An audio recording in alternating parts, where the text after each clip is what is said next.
سابق وزیر اعظم شاہد خاقان عباسی نے کہا ہے کہ پاکستان تحریک انصاف کے احتجاج میں شریک 2 افراد کے جنازے ان کے حلقے جبکہ ایک جنازہ مردان میں ہوا۔ اس حوالے سے انہوں نے مزید کیا کہا، آئیے جانتے ہیں۔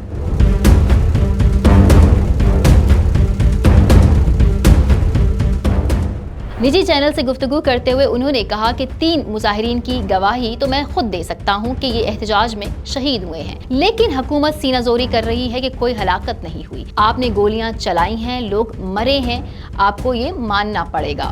انہوں نے کہا کہ اسلام آباد میں رات کے اندھیرے میں گولیاں چلائی گئیں جو سمجھ سے بالاتر ہے۔ کیا مظاہرین نے وہاں حملہ کیا تھا؟ کیا ایسی کوئی ویڈیوز ہیں جن میں نظر آ رہا ہو کہ کوئی آپ پر حملہ آور ہوا ہے اور آپ نے اپنے دفاع میں گولی چلائی؟ شاہد خاقان عباسی نے کہا کہ دن کی روشنی میں احتجاج کرنے والے مظاہرین پر گولی چلانا بھی قابل قبول نہیں۔ رات کے اندھیرے میں لائٹس بند کر کے گولیاں چلانے کا کیا مقصد تھا؟ انہوں نے کہا کہ یہ بدقسمتی ہے کہ جس طرح کا ماحول یا سوچ اس وقت اسلام آباد کے اندر ہے، اس کا اندازہ نہیں کیا جا سکتا۔ جو کچھ ہوا اس کے بارے میں لوگ ملک اور حکومت کے بارے میں کیا سوچ رہے ہیں۔ شاہد خاقان عباسی نے کہا کہ دوسری طرف حکومت سینہ زوری کر رہی ہے کہ کوئی ہلاکت نہیں ہوئی۔ ایسا ہے تو حکومت اسپتالوں کے ریکارڈز پیش کرے، ڈاکٹروں کو بات کرنے دیں۔ آپ نے گولیاں چلائی ہیں، لوگ مرے ہیں، یہ آپ کو ماننا پڑے گا۔ مزید اپڈیٹس کے لیے دیکھتے رہیے VNews.pk۔